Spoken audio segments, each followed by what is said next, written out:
So, moving on, I think the blueprint of the Brooklyn Nets is to basically, sign like a bunch of 3-and-D players, right? Because you need to take into account like, how good is, Kevin Durant's leg, and you gotta make up for the defensive miscues of Kyrie Irving and some of these players, right? I mean, just judging from the Brooklyn Nets of last season, where Kyrie Irving's average like he was putting up like 30 plus points a game, right? And they were still losing. They're still losing. So they need a lot of talent, and it was basically just chemistry issues because Kyrie Irving was coming in, was trying to establish a new play style. And the Brooklyn Nets, as of old, were basically a basketball passing team where Kyrie's an isolation kind of player, right? So they're basically just pass first, move the ball around. Kyrie Irving's like passing the ball. He'll ISO and pick and roll you and waste like I don't know 10 seconds, 15 seconds on the shot clock, right? So it was kind of a culture change with Kenny Atkinson, and that's why he got let go. It's because that was not what he signed up for. He signed up for a rebuild, and he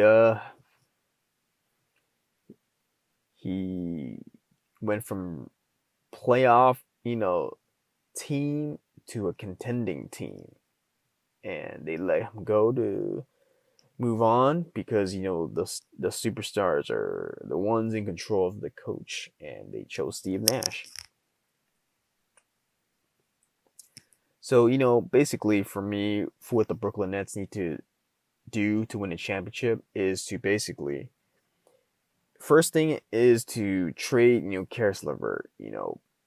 Karis LeVert had a great bubble run with the Brooklyn Nets, and we see the talent, right? That's why in the rebuilding stage with the Brooklyn Nets, D'Angelo Russell and Karis LeVert were going to be the guys, right? The backcourt for the Brooklyn Nets, and you see the talent in Karis LeVert. He's basically, from what I've seen, he has great shooting, great post moves, great footwork, nice finishing.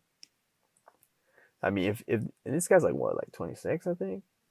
So the talent's there. I mean, he basically can be like a better version of a kind of DeMar DeRozan kind of Paul George kind of player, right? Where he can basically do like shoot a three. I've seen him do like great post ups and fadeaways and stuff like that, right? He needs the ball in his hand.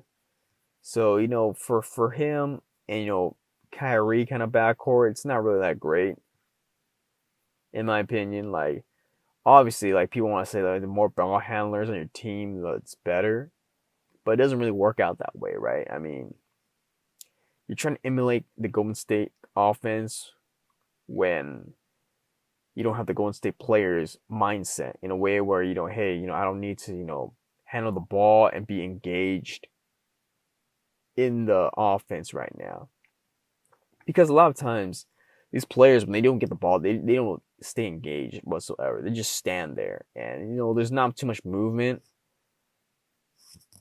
So for that kind of reasoning where you want to keep Karis LeVert because it's better to have like a lot multiple ball handlers. It just doesn't work. Stop trying to emulate the Golden State offense. You're not Golden State. It's only partial to the Golden State Warriors of Steph Curry, Klay Thompson, and Draymond Green. Right? Like, stop trying to do that. So if I were the Brooklyn Nets, I would trade Karis LeVert to get a lot more 3-and-D players because it's not gonna work. We've seen the kind of experiment already with like the Boston Celtics with Kyrie Irving, right? You know, Kyrie Irving is willing to defer to Kevin Durant because Kevin Durant's just that good, right? So, we're seeing what happens when we have multiple ball handlers on the Boston Celtics with Kyrie Irving, right? So, he still needs the ball, and I'm here trying to trade Karis LeVert to get more picks, possibly more players, and honestly, like a lot of these players gotta go. I mean, Kyrie Irving already basically said it, like basically a lot of these players on this team's gotta go, right? I don't even know why he wants to keep Garrett Temple. Garrett Temple sucks. Taurean Prince sucks. They need to keep Joe Harris. I don't understand why they want to start DeAndre Jordan. Honestly, it's because kind of like that familiarity, friend kind of thing, where Kyrie Irving and Kevin Durant are friends with DeAndre Jordan, so they want him to start. I think DeAndre Jordan's washed up, and Jared Allen needs to be starting. He should be starting, right? But it ain't gonna happen. So who knows what's gonna happen? I mean, who else? They need to keep Spencer Dinwiddie off the bench. Spencer Dinwiddie's great. Um, who else? Who else they got? I mean, they got like a bunch of Tyler Johnson. Tyler Johnson should be kept off the bench. He provides some great scoring off the bench as well. Who was even their power forward? Was it Chandler Wilson Chandler? Yeah, he should be gone too. Honestly, like they should be signing.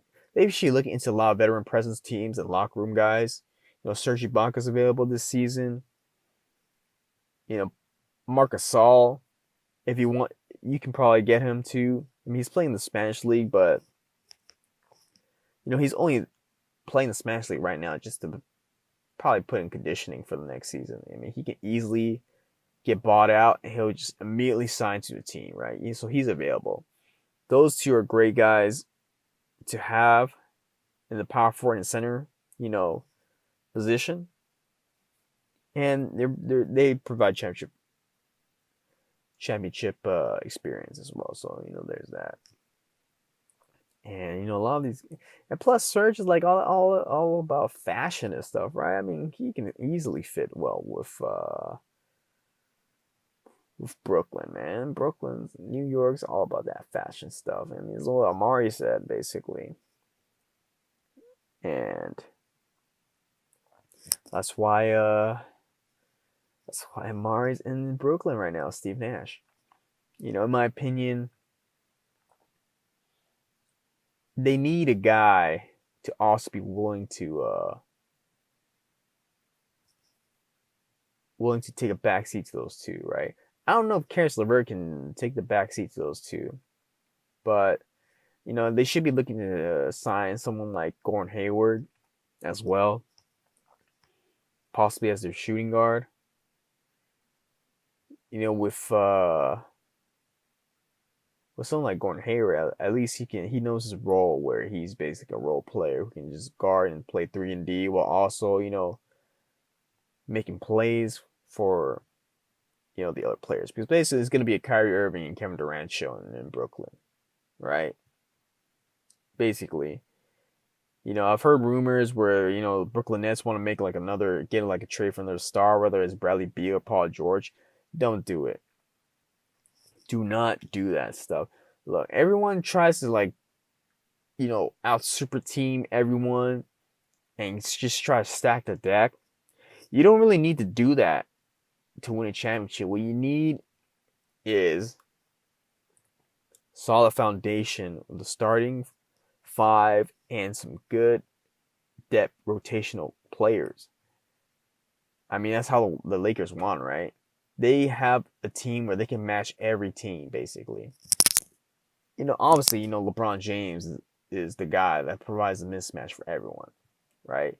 But you go big on the Lakers, they have two bigs with Anthony Davis and Dwight Howard. You go small on them, Anthony Davis, and just a bunch of shooting all around, right? What you need is right now is basically just great rotational players that you can provide to put in any moment. Similar to like Serge and Pau Gasol. I mean, not Pau Gasol, Marcus Gasol, where they can match up against the Sixers possibly, right? Marcus Gasol basically owns Embiid. Like, just to check the stats, this dude sons Embiid like nothing. Serge, he can play the center, small ball role as well with Jarrett Allen and DeAndre Jordan. Gordon Hayward can play the small forward, shooting guard as well. I mean, it's pretty weak free agency, like as well this season, right? Because the big fish is gonna be Giannis with the next year for the offseason, whether he takes the supermax or not. Right, so I mean it's kind of limited right now in regards to some players, but you have enough in the free agency role. Justin Holiday is available in Indiana. Who knows if he's gonna be there? He might possibly be there because Oladipo doesn't want to stay in Indiana, so he's gone. I mean, just thinking about who can they sign? I think the Brooklyn Nets have a solid. They just need to get more players in the starting five, right? And I think their bench is kind of like set, right? Tyler Johnson, Spencer Dinwiddie. Who else is on the bench? That Kuric's guy? I don't know about that. Joe Harris probably off the bench. Jarrett Allen, I'm sure is gonna be off the bench. Who else was off the bench? That French dude, that's kind of a bust. They just need to, yeah, they can make a big splash of hiring by signing those three that I've mentioned before. Like, those guys know the roles, experience. Gordon Hayward, shot creator, is willing to defer. You see his Boston role, right? I think he's gone. I'm not sure if Boston's gonna pay him. I'm not sure what's he looking for. And the Boston Celtics, because they maxed him out during a time, and now you have two players there he's basically deferring to, and he's either coming off the bench or on or starting. And with Gordon Hayward starting, he makes a big difference, right? So Brooklyn, is looking good. Yeah, I'm not sure if Gallinari's a good pickup as well, but I don't think he will fit with the Nets. So those three signings, I think, puts the Brooklyn Nets in the driver's seat, right? Like what Paul George says, in the driver's seat. So we'll see.